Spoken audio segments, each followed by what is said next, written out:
All right. Well, welcome to Mindset of a Beast. Welcome. I'm your trainer, Trey. And I'm your trainer, Cass. And today we're going to talk about his and hers mindset of a beast for married to fitness. Married to fitness. And each other. And each other. Yeah, I think that's a big part with Valentine's coming up. So we're going to go into our journey and our marriage life and how that kind of related to our business life because we work together, which is fun. Very fun. No, it's a lot of fun. And it's challenging at the same time, kind of like fitness. Marriage is, did you know marriage is like 50%? It's over, okay, so it's changed. It's changed? Over 50% divorce rate. Oh, it's over. Mhm. So we're still in the negative. Okay, all right. So everybody knows that like marriage is tough. So it is a, 60% chance now? Well, it's closer. It's between like 55. About 60, 55 to 45% chance that you're going to make it as a married couple, right? Which is kind of like the same with fitness. Most people that start fitness, it's about 50% chance that they're going to stick with it completely and follow all the way through. So if you are in fitness, congratulations. You're one of the like 2%. Yes, Okay? one of the 2%. And if you don't know, being married and working together, Yes. it's a 90% Divorce rate. So we've had to learn a lot about each other through this journey of being in business together because a lot of things changed throughout the years. Mm-hmm. A lot of even love language changed throughout the years. Yeah, she got all of them, which we'll get into. So so being in fitness, you're looking at anywhere between that 50 to 90%, you're divorcing fitness at some point. Yeah. Unless you're a beast, then you stick to it like a 2%er. Yeah. So what kind of got you into fitness? When did your fitness journey start? Oh, okay. So my fitness journey started when I was probably about 16, 17. Mm-hmm. I got a job, my first job. It was at Burlington Coat Factory. And I showed up for my first day and I had to fold all the clothes on my first day. And I told myself, no, this is not a thing. And I quit that day. I was about to ask you, how long did you last there? I quit that day. I didn't even pick up my check doesn't for really, that day. She doesn't really fold clothes at all. She folds no clothes. Yeah. She drives me crazy on how she folds clothes. And you do an amazing job folding all of my clothes. And I tell him all the time, don't fold them because he folds them and then I just like grab and everything falls apart. It hurts my nerve to see her drawer and I folded all her pants and her and she wears flimsy shirts, which are so annoying to like fold because they're like tiny and it's very easy to like mess up. So then she just throws them into the drawer and I open her drawer to put more clothes. It's like, okay. He loves me. He loves me. But that's that marriage life, boy. But after that day, I told my mom, I'm like, Mom, like this is not a thing. Like I cannot show up to another job and fold anything or put 1,000 things back where they belong. And I started like a dance group at my high school at the time. And so my mom's like, oh, well, why don't you try dance? And I'm like, I don't really know. And she's like, well, I just met this dance lady who's hiring at her dance studio. And here I am like 16, almost 17. And I'm like, me become a dance instructor? Like that's not a thing. And she's like, so you have auditions on this day at this time and blah, blah, blah, blah. And went to the auditions. And there were some other like grown women there that I'm like, oh my gosh. And I ended up getting the job. And so from there, I ended up teaching a whole bunch of different styles of dance, like Afro-Caribbean. At one point, I did a little bit of flamenco, but that was like very different style. And then I went into theater and dance for schools, part-time job at the YMCA, and then us. So yeah, it started around 16, 17. Now with us, we got to go into because dance and working out, dance is, you have to be very athletic, right? But to try to transition that was tough for Cass. Yeah, two completely separate styles of training. When we was when we was dating, there was a track upstairs. Oh my god! And at the YMCA. So I was like, we're gonna work out together, stuff like that, right? You know, some bonding time. And then she ran, and that was almost like a deal breaker. I was like, okay, hold on. She's really cute though. She's so sweet. So maybe I can make this work. Because sports has always been my life, and like, it's not that I was like looking for an athletic girl to like marry or anything like that. I just wanted to be in love. But when she ran, I said, oh, I think I might have a thing. Because when she ran, her leg kicked out to the side like this. Is that what it is? Did you watch Friends? Is that where you got that from? For some reason, she did this deal as she was running down the lane, and I stopped. I was like, okay, she's in my head. I had an automatic like this thought. I think I can make this work. Like, this is not gonna make or break you. But I had never had that thought before. Like, I never thought that would be a thing that would like make or break me. You know what I'm saying? But anyway, so start working out together, and because a lot of people don't know that she didn't work out. She was just. I was just straight dance. I was always dance, Zumba.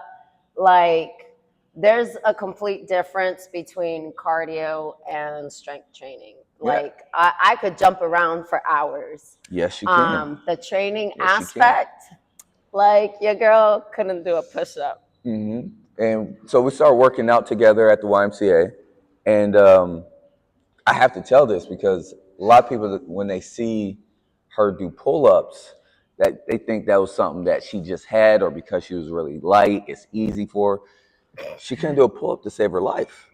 It was not a thing for her. It's something that you have to train on, right?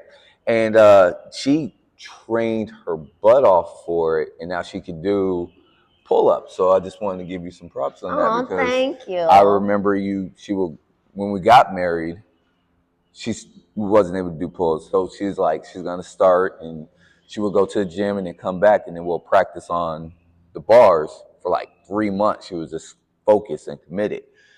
Which kind of goes into the whole. Wait. How did your journey start in fitness? That's a long story. Well, I don't think we got that kind of time. Summary. Okay. So I started fitness very young. I had older cousins that play sports. My older cousin, well, all my cousins play sports, but one in particular he's like 3 years older than me. He's the one I grew up with, right? Very athletic, bigger than everybody, just overgrown for his size and age, right? So I looked up to him, and he would start training me when I was like 6. And my uncle's baby, I started early. That's why we ain't got that kind of time. So I got like, to suck it up a little bit. So he started training when I was like 6. I started playing football. And when I mean training me, he was 9. Right? He had older friends who were like 12 and 15. So, like I said, he was too grown for his age. We'll get into that. So that's a whole nother story. But they would play tackle football, and they did not take it easy on me. Like, they would hit me. I'm 6. Like, I'm smaller than Esri. These kids are 9, 11, 12 years old. So, like, I would work out with them. I wouldn't like be lifting weights, but I'm push-ups and everything. I was like, I wanted to be like my cousin Mike. So fast forward to junior high, I was getting in a lot of trouble because a lot of people don't know. My cousin was in gangs, so I was shooting towards that route. Just everything blue, big baggy clothes. She would not have liked me. No, I wouldn't have. At all. That would have been a deal breaker. It probably would have been a deal breaker for real. No, it would have, because you didn't want to date me because I was just wearing hoodies in the gym. Exactly. Okay. Yeah. So it definitely would have been a deal breaker. So me and my one of my close friends, we made a decision that we're going to leave and go stay with our dads. His dad lived in Florida, mine lived in Texas, and we're like, we're out of here. His brother was in gangs, so we were like, if we're going to take this football and track thing serious, we got to leave. So when we left, well, I left. He stayed, which is unfortunate because he's serving 5 life sentences right now. Breaks my heart, but again, that's a whole nother story. So when I left and I came here for football and track, I was able to hit that reset button, right? And I was able to just really lock in with no distractions. Like my dad was, both my parents are military, and like there's no feelings and stuff involved. It's just like you do this. My dad a lot harder, right? So I knew that discipline was gonna be there because just talking to the man over the phone made me sweat. My palms would sweat. So I knew when I'm leaving that discipline I was going to need, right? And I'm only 14, right? So started playing football, got really good at it, made it to college, got injured, didn't know what I was going to do because football was all I had, right? My life. So started boxing because I started boxing a little bit when I was in high school, took that more serious. And then you did like 2 golden championships, right? Yeah, won some golden gloves and stuff, and was like, And then you met me. I met her. And she said if I wanted to have babies, then I couldn't be boxing. Well, I mean, it's not like I said it like that It cold. was pretty much like, no, it wasn't that cold, but I had to make decisions. He had to make decisions because boxing required like 6 to 8 hours of workout a day. Goodness. It's a full-time job. Yeah. And our first year of marriage, we weren't really seeing each other that much because I worked during the day, he worked night shifts. And I was at the job during the daytime. Yeah. And so it was this long, like we wouldn't see each other 4 or 5 days out of the week, even though we were married.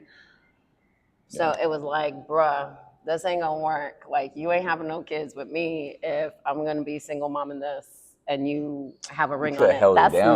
That's not a thing. You could have held it down, though. No. Okay. Fair enough. Oh. So that's a little intro into our Okay, so then what brought you into the personal training? Brought me to a personal training was like fitness aspect. Because you went from boxing. I went from boxing to like personal training.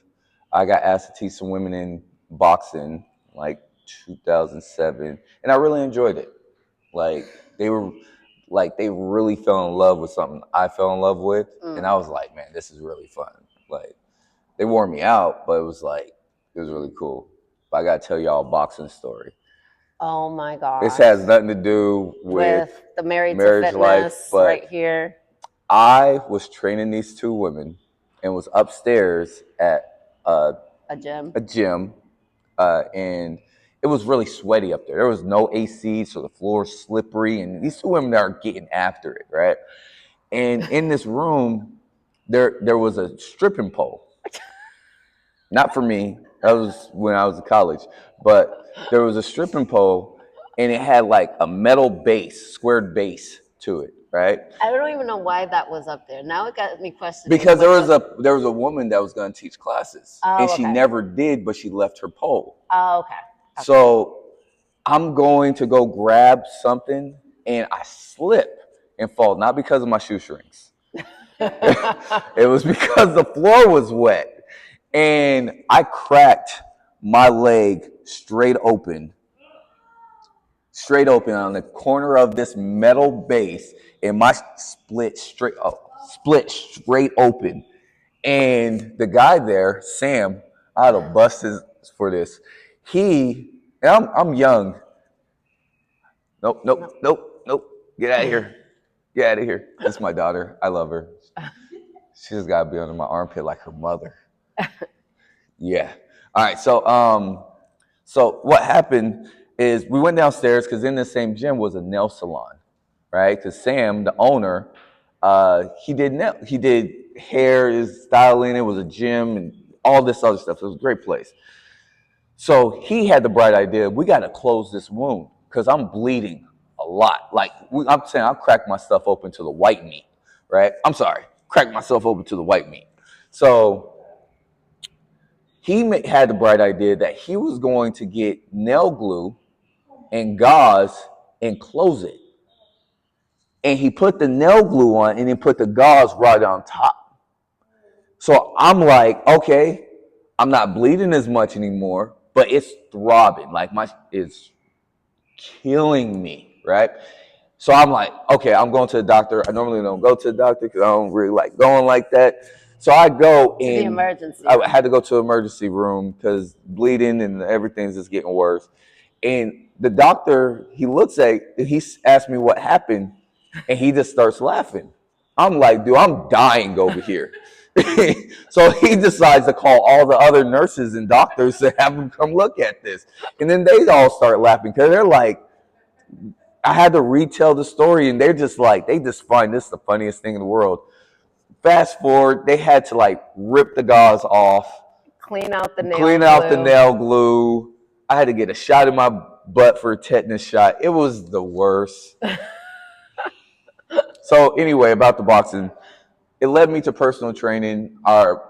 My mother-in-law, after we got married, and wait. Yes. Because he was working night shift. He called me one night at 3:00 in the morning and was like, I quit, babe. I quit. Oh, yeah. I said, what? He's like, I quit. I'm like, okay. Yeah, I quit my job in mid. Yeah. And then that's where like the personal training.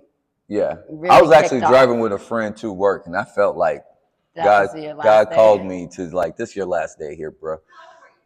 I was 23. Yeah, I was 23. And I was like, yep, this whole working thing, not for me. It's not fun. And I had to, you have to make, you hit that crossroads type deal on where your journey is going to go. That was mine. And that's why I took the personal training full throttle. This really loved helping people, and it's just this felt right. You know what I mean? Awesome. Yeah. Yeah. Yeah. So from there, we started teaching boot camp Yeah. From there, we started teaching boot camp. together because my mother-in-law decided to Start a group. of like 5 people, and no one was paying. Yeah, no one was paying. It was Yeah. great. It was a great time. It was what you call learning experience. Yeah. But people started losing weight from that trial, and then more people started coming because they saw we were pretty good at what we were doing. Yeah. Absolutely. We were loved great. it. Yeah. Yeah. All right. So where do you want to go next? Talk about the struggles, victories, and lessons you've learned. All right, during this whole Married to Fitness. Mm-hmm. Okay, so that's how our fitness journey started. That's how we began, I guess what you would call the intimacy of it all. And that's like, when people are in the love phase of a relationship, the honeymoon phase, Mm-hmm. Thank you. It's like all yay and ooh and ah. And so after we started our boot camps, we decided to quit our jobs and go full force into it. We were teaching outdoors. It was beautiful. We taught 6 classes a week, 5-6 classes overhead. A week. There was no overhead, and we made way more money then. Like I look back and I'm like, should have kept your butt outside. But the whole reason we went indoors because we had some great members outdoors. We was able to grow the boot camps to like 80 people. 80, 90 people. We had multiple locations, and we're like, you know what? These people deserve a gym. Yeah, we were thinking. We were in the heat and we were in the cold. Yes, of Texas weather. No shade, no covering, bathrooms. None of the shenanigans. Okay? No lights outside. Like I was almost like Blurple. Like I was like almost his color. Because we weren't working out, we was just huddled up, letting them do their thing in the cold, and they showed up. Toasting. So we were like, you know what? We're gonna go through hell and get them a gym. We didn't know we were going to go through hell We did not know. and all the tears. If I knew then what I know now, I probably would have been like, they don't need a gym. Kept it, but it was worth it because, like, to see where we are now, we didn't see that back then. It was, looking for places, being told no, going through the stress and like the tears of not like thinking like it's gonna happen. Yeah. And so, like he said, we decided our members deserve a building, a facility, a place where they can have a bathroom, a place where they can put their stuff down, a place where they don't have to lug all of their equipment everywhere. And we started going through the process. And of course, we're two youngins, not knowing what we're doing. We have no guidance. So we trusted a lot of people along the way that really did take advantage of us throughout that whole process. And from there, we opened up our first facility back in 2015. And this was the best part. yeah, this is the best part. And we, again, did it for all the members. And what happened? 90% of them left. 90% of them left because they didn't want to drive 5 minutes down the street. It was an inconvenience, and they didn't like new people joining the family. Yeah. Which was crazy. Like, they literally told us this. So they didn't like you. And so that right there began my journey. If I start crying, it's just me being emotional. That right there began my journey into like the depression aspect. I had just had 2 kids. We opened up the gym, and everybody that I thought I was doing this for just like left. And so that was the first time I experienced loss in that capacity. I was very blessed my whole life. Like, I had a very loving family. I never went through extreme loss with like family members or people close to me. So growing up, I always felt guilty for being so blessed. And then during that whole stage of life, that was the first time that I just felt lost. Yeah. And don't do it. I know. Oh no, I don't. I got to do some push-ups. And then that kind of rolled into kind of like fitness. Why am I doing this? Why do I just keep going if I'm not seeing the fruit or the results or whatever? Why is it so hard? Why is it so hard?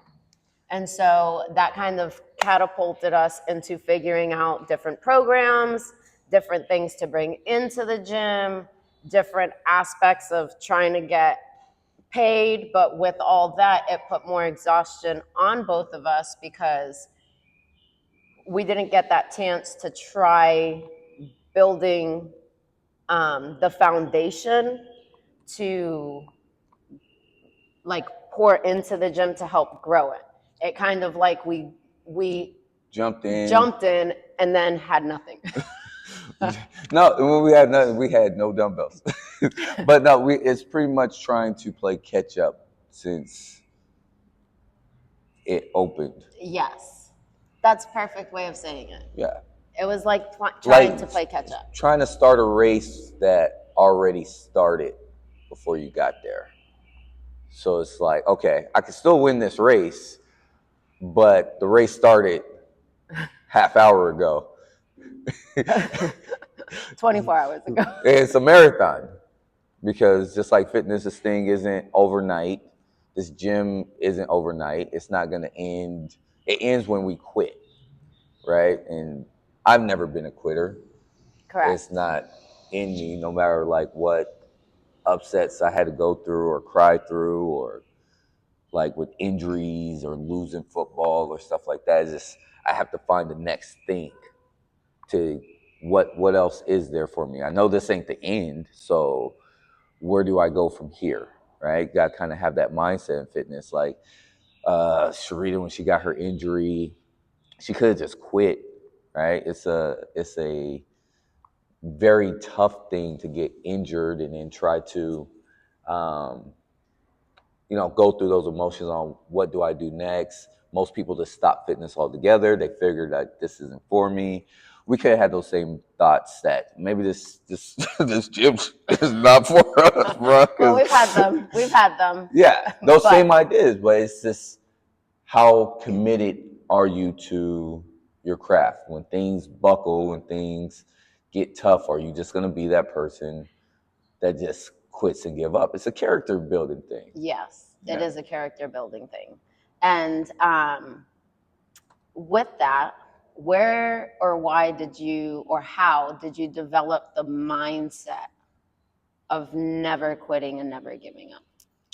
Uh, my father was, like I said, he was very tough man to live with, to be with, and I love my dad. Love you. You ever see this? I love you, no matter how crazy you are. He was very like, ah.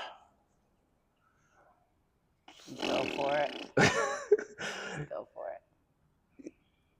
he was very hard, very hard. Um,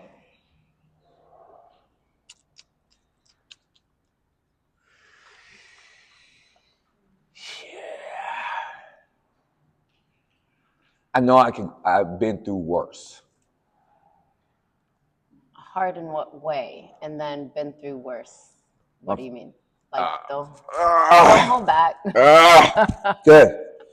So my dad's Superman to me, right? So when I lived with him, it was not an easy 4 years at all. Matter of fact, the last 4 years, the last year, I wasn't even living at home. I either stayed at a hotel or I lived with my cousins, uh, And this is my in my high school? stepmom's family, right? And this is in high school? And God bless y'all. If you ever see this, I love y'all for taking me in. Um, so fighting with my dad, you literally have to fight your dad. I don't think any son, and I think that's why my relationship with my son is so important to both of my kids. I love both my babies. But like when you have your son and he looks just like you, and then he's looking at you like you're Superman, those same emotions kind of like I gotta be everything to him, right? And I can't fail him like I felt like mine failed me because I didn't grow up in the house with my dad. He left when I was 2 or 3. So seeing him once a summer, and I've talked to my son about this, like I didn't have me growing up, right? I saw my dad 2 weeks out of the year, talked to him probably on the phone twice out of the year. And during those conversations on the phone, like I told you, I sweat with fear from this man. Just, he was very hard, right? Mentally, he trained me. Like it wasn't all bad.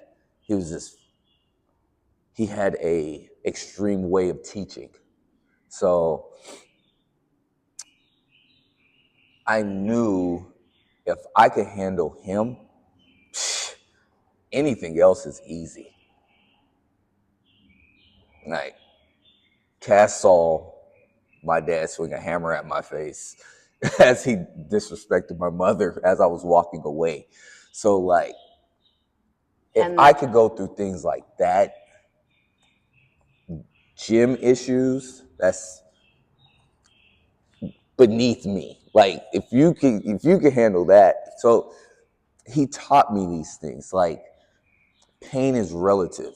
Like we used to have this thing like extreme class. And I used to tell the members like those that are in extreme, once you do extreme, Courtney, extreme's hard, harder than boot camp, right?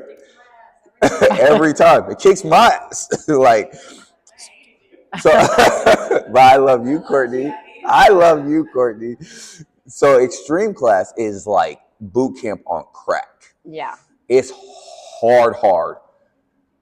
You have to test into it. So I used to tell the members, if you can handle extreme, there is nothing in boot camp that's going to defeat you because you done been through the worst of the worst. So when she asked me like, where did I develop the mindset? It's like, I thank my dad for putting me through hell and teaching me a lot of principles along the way. Like, I got the best of both, right? Because he's very smart, very, very strong on principles and stuff like that. Um, Observation taught me so much, but also taught me a lot of pain. So if I can handle that pain, this pain that I'm going through or I've been through is a piece of cake, right? It's hard and I don't want to go through it, but if I'm going to be in it, it's not the end of the world because, like I said, you've been through worse. And I think I do have to give you props here because most people that have like daddy Daddy issues. Got daddy issues. Most people that have daddy issues, like they don't take it and see it for the good and the bad. Uh-huh. A lot of people will see it for the bad, hold on to that trauma and be like, this is why I am. And, and they replicate that whole scenario and factor. Mm-hmm. And it becomes a generational thing. Mm-hmm. Where for you were able to take all the bad, look at it, evaluate it, stop it, and say, okay, this is what I'm doing moving forward. Right. So that's huge that a lot of people don't do. Yeah. So I just wanted to give you props on that. Daryl, appreciate you. But all right, so what was our mindset shift with fitness, marriage, and business? Do you remember? I'd have to say the shift, for me, was probably year 7. Year 7. So just to go into year 7, we had in-laws living with us. From both sides. From both sides. Both sides. My mama, her dad, her brother, sister. Okay, wait. Rewind. Okay. Okay, so not only did we just have 2 kids and open up a business, we move into a house. Parents, I love you. If you're watching this, it is what it is. It happened. We move into a house. We're super excited. His mom moves in, and then all of a sudden, my parents and my brother and sister also had to move in. Mm-hmm. So now we have our in-laws living with us. Cassis had a Ezri. I just had my baby. So it was a lot going on. And we were at each other's throats. Yes, we were at each other's throats. But it was even worse because we had in-laws living with us. So we couldn't communicate the way that we needed to or wanted to because everything was for me at least, maybe not for you, but for me, I would hold everything in and then wait for either everybody to be gone for me to have the discussion with him or to blow up on him. Oh, if you could go that way. Or if you can, I had to wait for the discussion. And in all of that waiting, I would explode. And in those explosions, that's where Cass would beat me. That's where the abuse started. That's when things just, escalated. Yes. A lot of pent up frustration from the both of us, not being able to communicate with each other, not seeing each other because Cassis had a baby. I had the cesarean. So I'm at the gym all day teaching all the classes. Yes. And she was trying to get to the gym too, to teach dance, loaded. I was trying, but I didn't get to. Now looking back, during the time I didn't realize it, but now looking back, I didn't get to emotionally and physically heal from giving birth, having a cesarean, and trying to navigate through what we were navigating through. Mm-hmm. So with that, I felt very lonely. Yeah. And with him being gone at the gym from 5 a.m., and we had a lot of multiple other classes as well. He was constantly teaching all these classes, but he also looked exhausted. Yeah. And I wasn't doing my part as a wife neither, where, he'd come home at 9:30 at night, and he would have to cook dinner. Because I wasn't going to cook dinner. I had your babies. I'm trying to do admin stuff from the back end. I'm trying to do website stuff. I'm dealing with client stuff. I have 2 kids. I'm unhappy that I'm out of shape. I'm doing all this stuff by myself. So, I ended up doing a lot of things that also made it harder for him. Yeah. In some sense. Nah. Now looking back. I've been through worse. Yeah, so that's when, arguments got more and more intense, and I'm not an arguer. I don't like fights. And I'm afraid Quote, of unquote, confrontation. my growing up in high school, I'm like watching, I watched my dad and mom fight. I watched my dad and my stepmom fight. So it was like, I don't like fights. I don't like to argue. So I would shut down. I'm not talking to you. If you got something nasty to say, I'm shutting it down. If we ain't got nothing nice to say, we ain't talking to each other. My wife, she took that as like a personal challenge. Like, well, it wasn't was a personal challenge. It was like, dude, you don't control this situation. Like, if I want to talk about something, like, we're gonna talk. Who gave you the authority to say I'm shutting it down? Jesus. So that would fuel an extra fire in me. Yeah. That I didn't know I had, but I call it my Boricua side. Like my Boricua side, my Puerto Rican side, it would come out. I forgot I married Hispanic. Now, I don't know if this is all women, but I know Hispanics, boy, they very fiery, very handsy, which was cute because she's so little. So like when the punches came, it was like, pew, pew, pew, pew. Okay, so. Except the one time where you got me on my back. I was asleep. I know. But we're not gonna get into all that. Okay. It was a rough season. It was a rough season in our life. So my wife, she found this lady, Danny Johnson. Wait, what? If you're going through an abusive relationship, like, it's not healthy. Run from it. I'm very grateful that he didn't run from me. Because if the roles were reversed, everybody would have been like, Cass, get out. Cass, get out. You see all these muscles?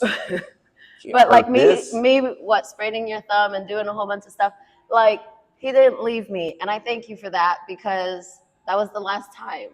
Like so it goes to show that, yes, when you can figure out the deep-rooted issues and the frustrations and open up the lines of communication, which is where we were lacking. Things can change and become more beneficial. Right. And so, where were you going? Sorry. Year 7, yes. Cass was listening to a lot of like podcasts. Yes. So she's really big on self-development, which was great. Well, I had to get into self-development year 7 because I was spiraling into a hole. Yeah. So she found this lady, Danny Johnson, and I couldn't stand. I was so annoyed. Anytime she had her on, I was already sleepy and annoyed. So anytime she put her on, it just extra irritated me. Because she had like a particular tone in her voice. She was like very aggressive. And I was like, ugh, not my kind of woman I want to be around. So she found this lady, and this lady had a thing where? Dallas. Yes. She had an event in Dallas, and I was like, bruh. You got to go. Because you're the issue. And I'm like, you know what? Okay, I'm the issue, whatever. I agree to go, despite what I felt in my feelings, right? We start driving there. Oh my gosh. And we got in a fight driving there. And I told her, I will flip this around, and I would drive us. We were already halfway there. 3 hours in, I was the one to turn the car around. And there was nothing she could do. She can't drive. She ain't got to take the keys from me. So, and I pulled over, and I just, I had to find myself. And I was like, all right, this is like a test, Jesus. You testing me, Jesus. And I'm like, okay, I'm not saying nothing else to you. We're going. We are going. I'm going to prove to you I'm the bigger person. And we drive there. If there's one thing we like doing, it's making sure we're the bigger person. I'm a bigger person. I'm like, no, I'm the bigger person. So out of spite, I continued to drive. And we got there, right? And she's going over all these tips and all good stuff. And it had to do with business and and relationship, relationships. because both her and her husband run business together as well, and it's a 90% divorce rate. And they also had gone through a season in life where they weren't going to make it. So, Yeah, so it was that kind of because she was a seminar. handful. But I'm like, why? But we get there, and she's going through all these notes and stuff like that. And this is the funny part, because Cass wanted me to go because I was the problem. So as she's going through all these notes, I'm just looking this way, and she goes over something else. And I'm like, And the thing is that normally, like, if you think they're the problem, you're the problem. So, like, I didn't even have to look sideways when I was sitting in the oh, she seminar. felt it. I could just feel Trey looking at me because I was looking at myself. I'm like, oh my gosh. Oh my gosh. Not saying I'm a better person or anything like that. I don't want that to come across at all. It was just funny when she was going over the tips and the notes and stuff. A lot of it had to go, anyway. But one of the main things that stood out was the personality gyms. And that completely changed Our relationship. our relationship. Yeah. Personality traits of your spouse and of yourself. You get to like learn yourself in these. There's 4 gyms. Yeah. There's gems. 4 gyms. Yes. This is how she taught. So it's like 4 categories of personality traits. And her example was gyms: sapphire, pearl, emerald, and ruby. So there's like over 1,000 people in this place, right? And she starts going over all these categories. And she's like, okay, I need all my sapphires over here, all my emeralds over here, all my pearls, all my rubies, right? So she's going over the rubies, leadership, and we'll go in more detail of the what's called leadership. Time. Yeah. Leadership, loves a challenge. Rubies, yes, they are leaders. They love a challenge. They can function in chaos. You have to give them tasks, and they're like, okay, I'll execute it. Right. Pearls. But like an example. Yes. Okay. Like an example of a ruby is if someone's breaking into your house, a ruby's like, let's go. Yeah. And they're not going to be like, where's my bat or my gun or a knife or some kind of form of protection. They're not planning. They're jumping in. Right. So I knew, like, okay, I'm a ruby. He's up for challenges. I love challenges. I love testing myself. Yes. I was captain of all of my teams, so I had to play the leadership role a lot growing up. I had to take care of my younger sister when she got pregnant, so I'm used to stepping into that leadership role.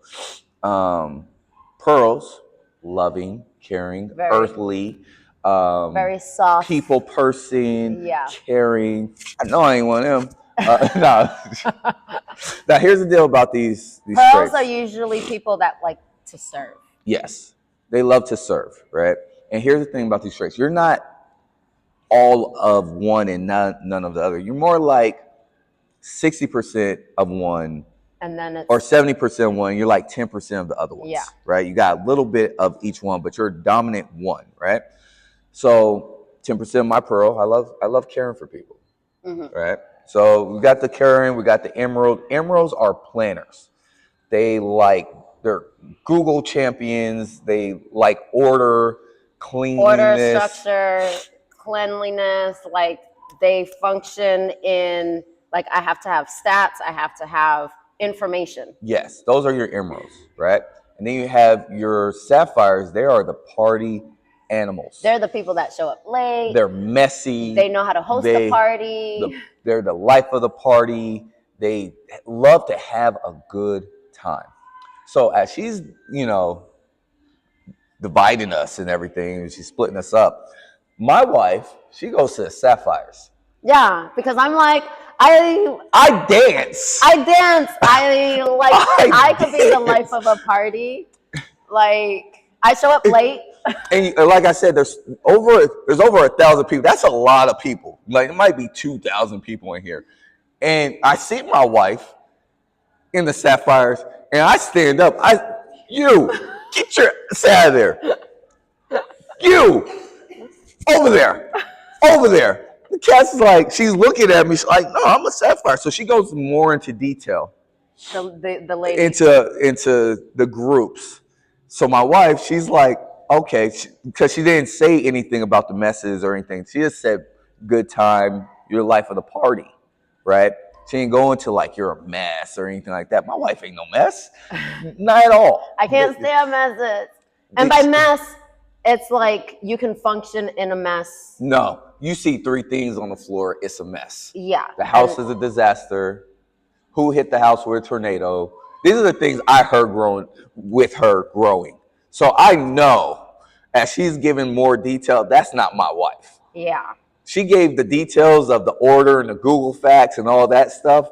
And I'm like, I need to be over there. So once I found out that I was in the wrong category, I walked my happy little butt over to what's called the Emeralds.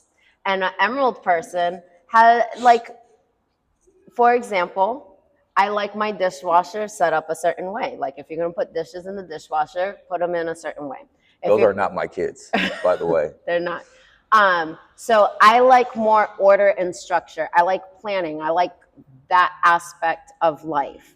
And this, once she really broke down an Emerald and how we are wired and designed and what we actually bring. By the way, if you hear music and noise, that's a dance class. Zumba's happening in the background. But we are designed with that in us. It's not that we choose to be annoyed with messes or that we choose to be annoyed with certain things. It's literally wired in us because emeralds actually help grow businesses too. Mm-hmm. Like emeralds are like what is it called? They're like the... Oh, like the glue or what? They're like a glue. Like they bring the ruby, the person that has the idea that's up for the challenge. They bring organizes. They like to organize structure. So a lot of times businesses, when they're looking for a particular person, mm-hmm. they are looking at their certain personality traits because we're wired that way. So mm-hmm. once he found out that I was wired. And this is the thing that really got me. Once I found out how she's wired, and she said you can't blame the person for their gym. Like you can't blame them for how they're wired. Like that is in their DNA. Like it's just how they operate. It completely flipped my brain. My wife is not a nag. What she always thought I was nagging. I thought she was just being a bunch of bad words in my head. And I was just like, this can't be the marriage life. Because we didn't get in any arguments when we were dating. Until the day before our wedding. The day before our marriage. Because his dad was going to propose at my wedding, but that's it was other stuff. Time. I think it was other. No. Was it just him? Yeah. It probably was just him. Lord have mercy. That was another story. He's a handful. That opened my eyes because it's like, okay, I had a decision to make.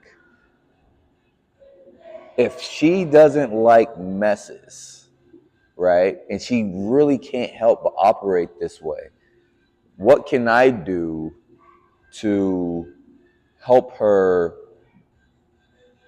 organize, make her feel more comfortable with how she's designed? I could have just been like, well, that's just how the F you are, and I'm not changing. Somebody has to give up, right? Someone, not saying bigger person, but it is a sacrifice being in fitness or a relationship. Like you're going to have to give up something. So if I have to give up being a mess, which I'm not perfect, I still make messes, he still makes a lot I'm of more messes. Aware Yes. of what she needs in order for this thing to work. Because if it's a 90% divorce rate, I'm shooting myself in the foot making it a 95% divorce rate if I'm not willing to do my part. And vice versa. She had to understand I'm not just being a mess. Just to be a mess. I had to understand that. Like I'm not just why being the laundry clothes, dirty clothes can't go into a basket like right away. But it's just his brain functions in speed mode. Like I know all the laundry needs to get done. It's done but other stuff needs to get done, so I got to get that done. But eventually, it's all going to get done, just in a priority manner, because the kilos can't get folded right now if gym needs to be being ran right now. So she had to understand how I was wired, and we had to kind of work together in this thing. And then from there, we're more like, we still have arguments, but they Rarely. rarely. Like, I mean, we were arguing a every year. week, or not talking to each other for a week. And that was the hardest thing, running a gym together and not talking. Because, like I said, I'm not going to argue, so I would not talk to you. We'd be in the same class, and it's just like, Rick would know. oh yeah. You felt it? Cass would be on the other side of the. Don't come to my side of the gym and say nothing to me. If you do, it better be very important, and you better go to the other side of the gym, because I can be very cold. I'm not. I can hold on. Very stubborn. She's very stubborn. So we had to both change and morph into somebody better. Yes. And I think that's where year 7 for us, it was such a pivotal moment in our lives. Yeah, because if it wasn't for my babies, oh my goodness. Yeah, no, because I was gonna leave Trey, and then I found out I was pregnant with the second one. I'm like, whoa.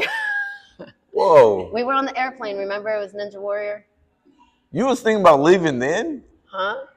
That was just an argument. See, anytime we got in an argument, Cass style was instantly divorced. Yeah, like, it could be like, oh, like, you didn't put that on. It's an argument. You didn't put that back into the fridge. My life is falling apart. Oh my god! So dramatic. It was very dramatic. Okay, but again, Courtney shook her head. She was like, "Yep." F all sneeze exactly. wrong. Sneeze. I dare you to sneeze wrong. And I'm out this door. 1 second. But my leg almost gave out. That year 7 was like, we were going downhill so fast that once we went through the whole seminar and really learned about each other, we propelled upward so fast too. Yeah, we're working together, communication. We knew that was more important, and it all became so much better. We had to. Huh? Yeah. Things needed to change. Very similar to fitness. Like, we get people in fitness all the time. They do the same thing, or they have the same kind of like mindset, and they get mad that their body's not changing. But you got to start doing more. You have to take more initiative in order for this thing to work. Mm-hmm. And that's where things get hard for people, and they quit because it's hard.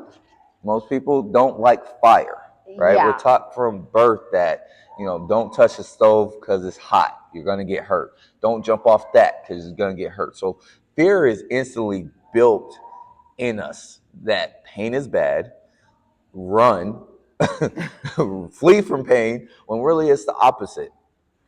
That's when you need to fight the most. That's when the mindset really is being tested, right? If you get in the habit of running anytime things get hard, that it falls into everything else that you do. I'm on my son right now on that with paying attention to detail, because he wants to play football.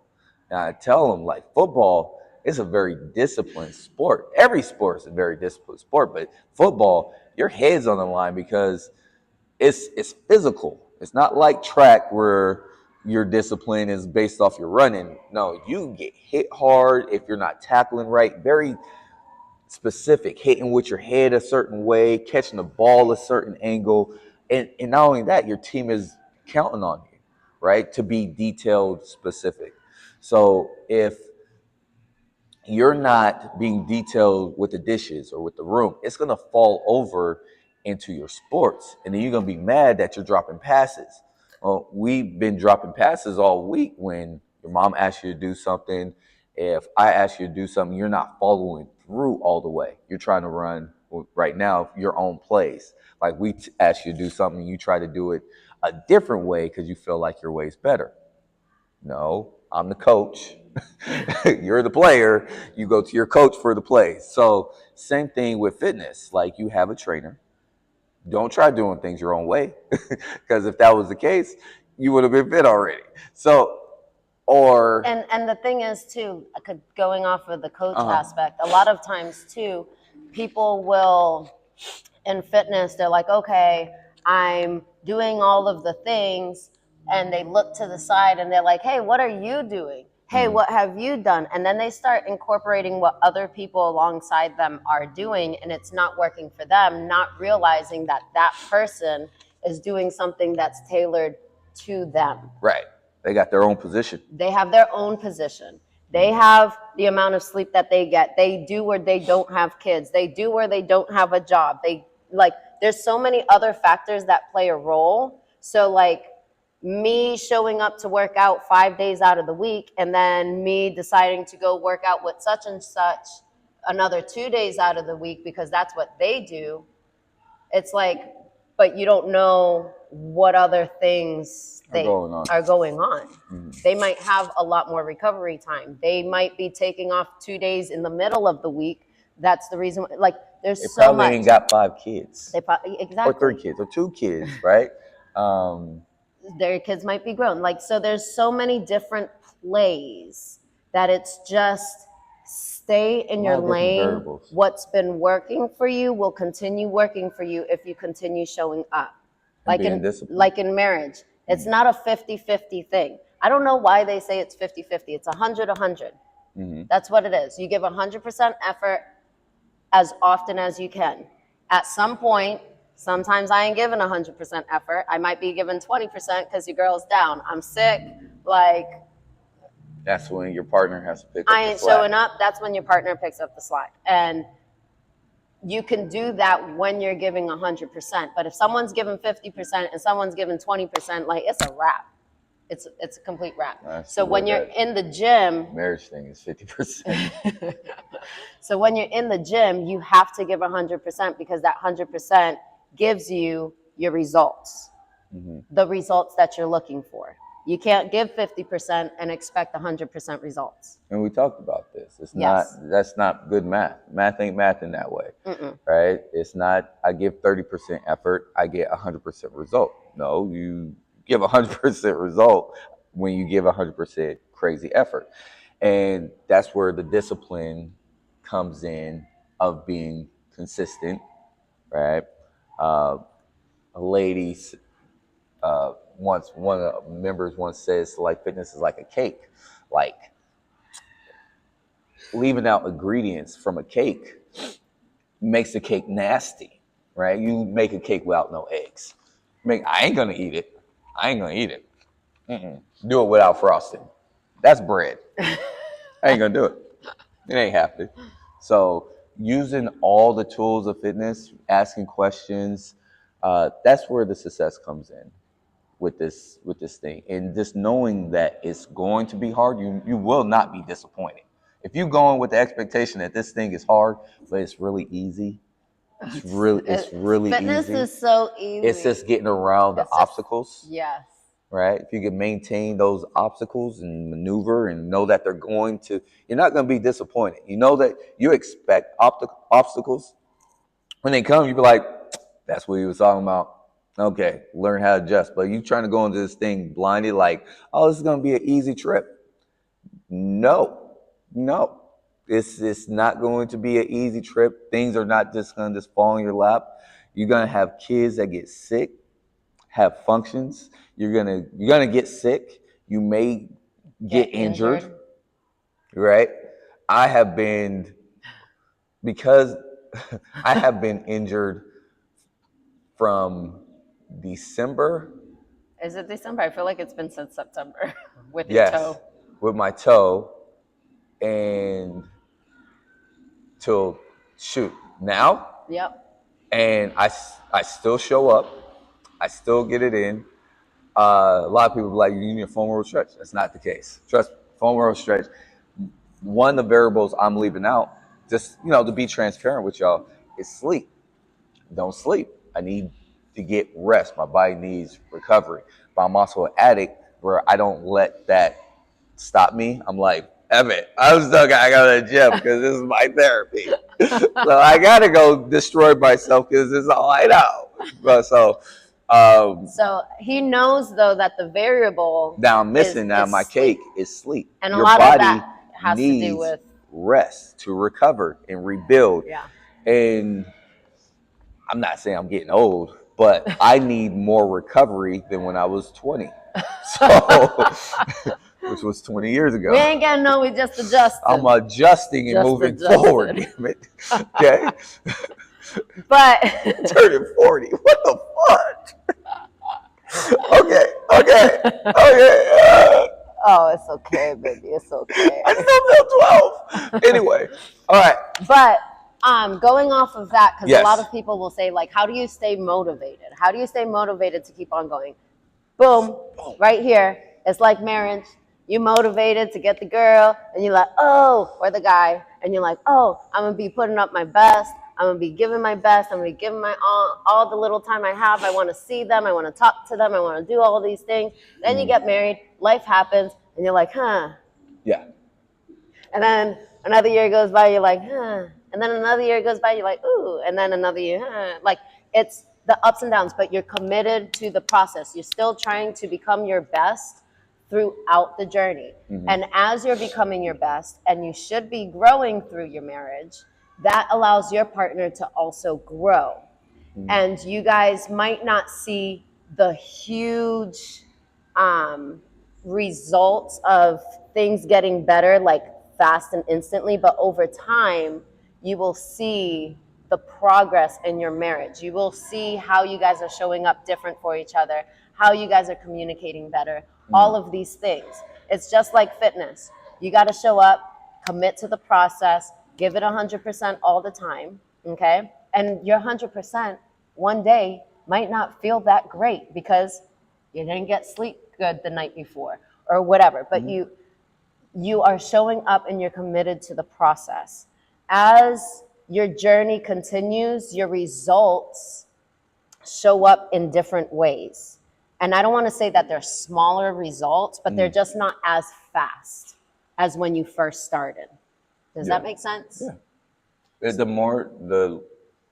The closer you get, the harder it gets. The more fun it gets, right? The more the challenge picks up, right? And that's where that Ruby has to kick in. That 10%, if you're not a straight Ruby, that's where that 10% has to kick in from you accepting the challenge. Mm-hmm. But like she brought up, how do you stay motivated? It's no motivation. Motivation is a feeling. We don't do feelings. You're not going to feel motivated. I don't always feel motivated, despite what you think, despite how fit you think I am, or the fact that this gym is 10 steps from my house. I don't always want to be in here.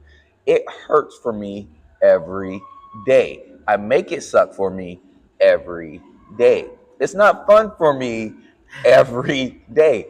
Out of 5 days that I train, there's probably 2 days that I'm like really gung-ho motivated, like this is going to be a great workout. Outside of that, I have life stresses like you do. I have my kids, I have all that, right? I have my business, I have my side business. It's a lot of extra stress, right? That I have to go through as well. I have errands to run. It's not always an easy task, but the fact that I've been consistent over the years, built discipline, like those that brush your teeth every day. Courtney, you brush your teeth every day? That girl 3 times a day. I'm lucky if I get in one. Just be wait, too much information. Anyway, so gross. Anyway, I brushed them today. Stop. I did. That's like me saying I don't like taking showers. You don't. She don't. You got me. 2 peas in a pot. Okay, so Courtney brushed her teeth 3 times a day. I'm just gonna be honest. I don't. Not 3 times. Anyway. Babe, stop. It's so gross. That's like what he says. Okay, it's not 3 That's like what times. he says in the gym. Don't make me give you CPR. I didn't brush my teeth. I didn't brush. I'm gonna be honest. It's not gonna be a pleasant moment. All right, when you wake up, Oh you my got something god. nasty in your mouth. You're so gross. I can't. I can't. Anyway, Anywho. focus. The point I'm trying to make is that it's the consistency for someone like Courtney. She doesn't think about brushing her teeth. It just happens. She just knows this is her routine and it has to get done, right? It's been that consistent. Anyway, all right, I'm gonna stop playing.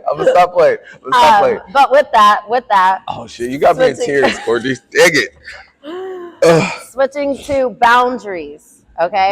but we didn't Oh, finish okay. this. Okay. I didn't finish this. Okay, it's not a motivational thing. This is you show up day in. Courtney got me. You show up day in, day out, whether you feel like it or not. And over time, it's going to become a habit to where this is just your routine. It's part of your brushing your teeth. It's part of you eating breakfast every day. You have to build a routine, and that's going to take time. You have to try staying committed to it for at least, was it 60 days, 90 days before for that habit to really build and become something. But if you continue to find excuses on, well, I can't make it today, or because some things are going to happen, but it doesn't stop you from doing a quick 15 minutes at home, right? You find a way to get it in, right? Parents have kids, you have functions, that's great. If you can't make it this day, you show up an extra day on the weekend or something, or on a Sunday. You got to give up to go up somewhere in whatever that you're trying to accomplish. Hmm. Okay? Yeah, I agree with that. And Oh, shit. like in marriage, you never make it to the top. Like you don't just like make it. Like it's always going to be work. Just like in fitness, you don't hit a point in fitness where it's like, "Oh, I made it. I made it to the It's top." there's There's no no top. top. I That's mean, the crazy thing about as this soon fitness as thing. you stop, guess what? You're bringing it back your progress back down. So like he said, the motivation is a feeling. If you feel like you're up here, you need to continue doing what's up here to stay up here. Yeah, because it's harder to stay in shape than get in shape. Mm. Okay, because we see that all the time in the gym. Like it's fitness is tough to stick to, right? Like I said, it can't be no feelings or anything like that. You can get up there and try to stay up there the best you can, but it there's something extra has to kick in to keep you there, right? And having goals is a good way to stay in it, because a lot of people feel like, oh, I'm fit, or I get messages or comments on my Instagram like, bro, you won this fitness thing, like what are you still working out for? My goals got goals. Like this is I'm trying to get this planche down before my son gets it because he's in gymnastics. So I was like, I got goals, man. It's no And like, longer a physical thing. It's not trying to like get an extra ab somewhere. It's more like a, I have to keep setting limits for myself or new limits for myself in order to keep that drive going. Like I'm nowhere near where I want to be in this fitness thing. There's and just like so many for levels. me, my goals are a little different. Mm. For example, like one of my goals is to stay in shape for my husband. Mhm. I grew up and I heard a conversation between some family members one time, and they were like, "Oh, like you get married and then your wife just gets out of shape." Like they're like, "What's the fun in that?" And hearing that conversation for me, I've always was like, you know what? If I'm going to get married, I want to stay in shape because this is how he married me. So let me be as close to, not that I have to be Yeah. what it is, but let me be at my best. Because God forbid anything happens and he's leaving me at my best. I ain't gonna give my best after the fact. So that's always kind of been one of my reasons. Another reason or goal for me is I'm thinking about the 45, the 55, the 65, the 75-year-old cast. Like I want to be fit getting older because I don't want my kids to have to take care of me. So if it's in my control where they don't have to take care of me, that's huge for me. Right. And that And starts now. and that starts now. Like another thing is to I I'm kind of scared of some of the 50s, 60s, and 70-year-old people I've been seeing. So, like, to think, like, oh, you're getting older and you're aging, and seeing, like, wow, this is the majority of what 50-year-olds look like, I don't want that. Because you've seen both. Because I've seen both, Right. yes. You've seen the fit 50s and 60s. I've seen the fit 50s and 60s, and that's like a 1%. And talk to them. If you ever see somebody who's older, I don't want to call you old, but older, like in their 50s and 60s, they're in shape, talk to them. Ask them questions. Ask them what they did in their 40s, in their 30s, when they start their fitness journey. Because the majority that I talk to, they started and they never stopped. Or they started when they were 30s, but they never stopped. Right? Because I tell people all the time, what you do as a child, right? Um, you see my son. I started him at 3. Well, my daughter too. They're both really strong, fit kids, but they started at 3. My son was in the gym with me at 3 in boot camp, just going up and down in the gym, doing basic stuff, learning his push-ups, jump roping. He's awesome at jump rope. Um, but because of what he did when he was 5 and 4 or 5, he's 11 now, and he flexes all the time. He has to flex his abs like this. Looks so constipated. I love it because he developed a sense of like pride in Pride himself and from all, confidence. and he got to see what hard work has done for him. Well, even still, like Courtney's daughters Yeah. started Oh, them my young. girls. I love these girls. Ava and Aubrey. You see this? I love you girls. So proud of y'all. Uh, I met them, they're 10. They were 10. And these girls are, yeah, yeah. And like they were fit before I met them. Like they was just active, right? But to see them now is just awesome. Like it's just such a proud like uncle moment. Like I know I'm not related, but I love these girls. Like they're mine, right? And just seeing where they are now, it started when they were younger. Yeah. And now they're phenomenal athletes, and they're going to allow that to carry. God willing, they let that carry into their 20s. Because what you do in your teens, carry into your 20s, and Carries into in your 30s, 30s, it carry carries into your 40s. 40s. And that's why it's super important to lead by example because your kids watch you. They And watch it doesn't every. even matter when you started, but as long as you start and you stay committed, then they know that when things get all crazy, chaotic for them, they're like, oh, well, I could just start this. Yeah. It's not a thing where it's like, oh, well, it didn't work for my parents because they tried working out 10 times and every time they continue to fail. Like they Yeah. know that they can start it and commit to it. Yeah, that was a huge one for me. I saw my mom, and like when you asked me like where my non-quit thing came in, like watching my mom, she worked like 2, 3 jobs with me and my sister, and she was single parenting it, and I see my mom cry like once because of like my sister's dad or something like that, and but I saw her go through hell as a single parent, like working 3 jobs, and I used to try staying up because she worked late, and it used to scare me her getting off the bus and stuff late. So like I knew I seen work ethic, right? I seen what hard work looks like. I watched how my dad observed people and how he talked to people when it came to like breaking down information and stuff like that. So I watched those things. He taught me to be observant, like watch those type of things. So watching them, I was able to use that growing up. So your kids are watching.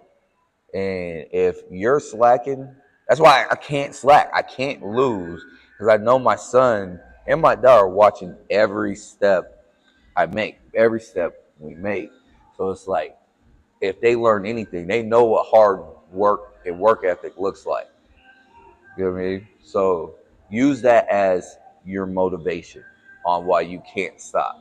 Yeah. And like they're my biggest why. You too. I'm not saying you not, but They're your baby. our babies. Yeah, my That's babies. that. Don't mess with my babies. My babies. You know what I mean? So But real quick, shifting into boundaries too, because I think with staying disciplined, you have to have boundaries. mm, And in marriage, this took a lot for me to get used to.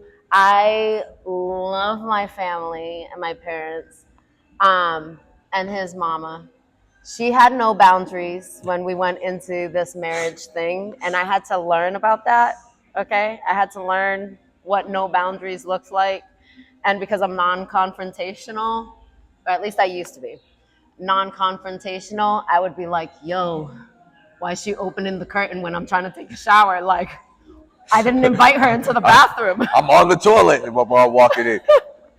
So, like, that was something. My family, they real close. They got no boundaries. And then my family, they had some boundaries. Like, you don't hang out in the parents' bedroom. Like, that's an off limits space.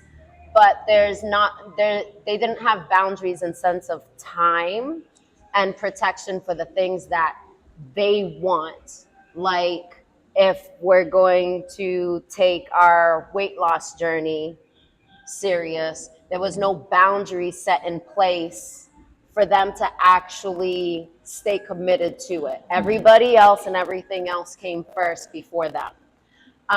So in marriage, you need boundaries, but in fitness, you also need boundaries. You Okay. need to be able to say, this is the time that I'm allotting, it's non negotiable.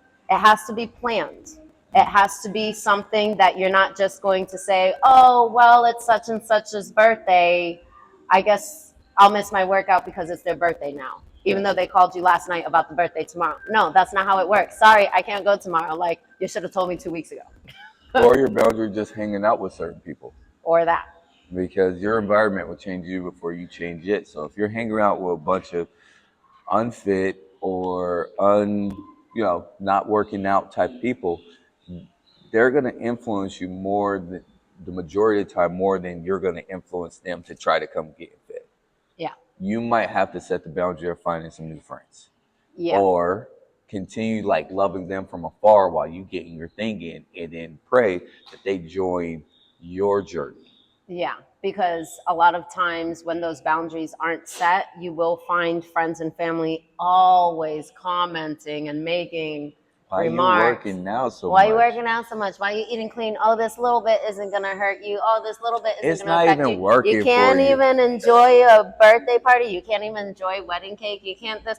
Like, they don't realize that we're making choices. They're not doing it on purpose. Yeah. Like it's something like internal or something that's going on with them, that it's not something that they're trying to hurt you from doing, but it's something that is not working for them. So they don't really see the importance. Yeah. Yeah. And so that's why, like in marriage, you don't just bring all your like stuff to certain friends and family members and talk to them. Yeah, it's like trying to get advice, marriage advice from unmarried people. It's Yeah. like don't get advice from unfit people Yeah. who's gonna try guiding you on fitness, but they haven't showed the discipline. No, you need to get some not what the word that you can help me, mentors. Oh, Get some mentors on that are in that realm of fitness or marriage to kind of help guide you in the right direction and show you the ups and downs that could possibly happen. yep. Yeah. So I feel good. You Yeah. feel good? Yeah. So, let's see. So, with that being said, if there's ever a time that you guys need help or need like more of that one-on-one like Coaching. coaching or mentoring, or hey, I'm going through this situation, don't hesitate to reach out to us. Okay, this is something that we love doing. And again, you have to understand your journey is different from somebody else's journey, and that's why it is important to have a mentor and somebody to help you along your journey and to hear where your changes are taking place. Because like in marriage, like everything shifts.